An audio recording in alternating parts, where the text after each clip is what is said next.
Okay, Malcolm and Marie, which is a film directed by Sam Levinson, son of Barry, with John David Washington and Zendaya. This is a non-com shot in the summer months of last year, all sort of played out in a swanky apartment with just these two people in this apartment. And so one of them, John David Washington's character, is a filmmaker. He's Malcolm, his movie has just had a premiere, and it's apparently got a really, really great response, and he's waiting for the reviews to come in. She is Marie is Zendaya. She's his partner, who we discover during the course of their interaction was not mentioned in the thank you speeches. And at first he's trying to, she's unhappy about something, and he's trying to figure out what it is. And then he kind of gets the, is it because you weren't mentioned in the speech? You said it didn't matter.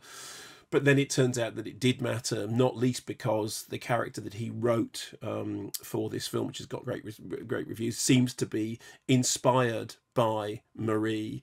And it also transpires that she, at one point, was potentially in the frame for the role. Anyway, here is a clip of Malcolm and Marie. Malcolm, I haven't eaten all night. That's not what this is. Malcolm, it's 1 in the morning. Can we just eat and go to sleep? Please, Marie, I really don't want to fight tonight. Neither do I.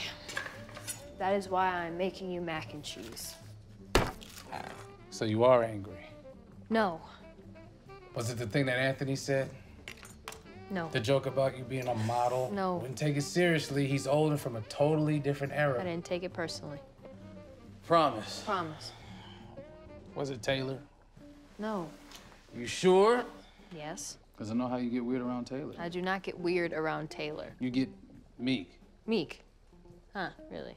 So that kind of gives you a slight taste of the flavour of it. So what then happens is we then spend the evening in this this apartment with them, in which they kind of bicker and fall in and fall out, and we start to discover stuff in their relationship, underlying things about them, and they have big rows, and then the rows calm down, and they have big rows, and the rows calm down, and then a review comes in from a critic that likes the film but likes it for all the wrong reasons, and he's sniffy and dismissive, and she's got a lot of pent-up stuff going on that it takes a while to come out.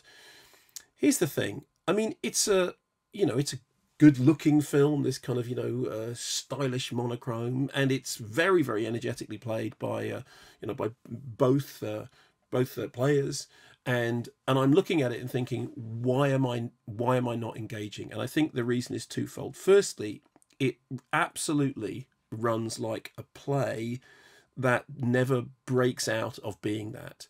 I never thought for 1 minute that what I was watching was two people actually interacting. What I felt like I was watching was two very good performers doing very good performances of very overwritten speeches that are written in a way that nobody ever speaks like that. But if you did it on stage, you would get away with it.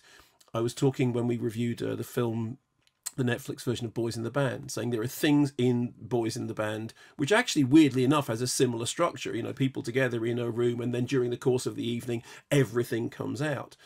And Boys in the Band, when you see it on stage, that stuff works. And when you see it on screen, even though I like both versions of Boys in the Band, the Freakin' version and the recent version, it does still feel stagey. In the case of this, the staginess was just the kind of the beginning of the problem, which was that I just felt that, as I said with Hillbilly Elegy, what I was watching was actors acting and being stylishly photographed by a director directing, and then reading lines that had been written by a writer. And at no point did I ever stop thinking any of that and just go with it. And I think that the problem for me, therefore, is it's like, I mean, there are images of looking through windows, looking through glass, and you can say that that's kind of deliberate alienation.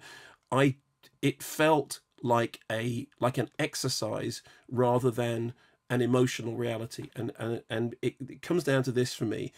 If a film is going to work for me, if it's going to make me spend, I mean, we talking, for example, about a film like Simple Passion, my emotional block with that is that I just got bored with the people. And my emotional block with this is that I never got engaged because I never thought that I was watching anything other than a very stylish, but ultimately therefore empty performance, because it looked like a stylish performance all the way through. And where is that? Where is that movie? It's on Netflix. It's not badly made. It's very, very committedly played, but it's. I know this sounds like a stupid thing to say, but it's an act.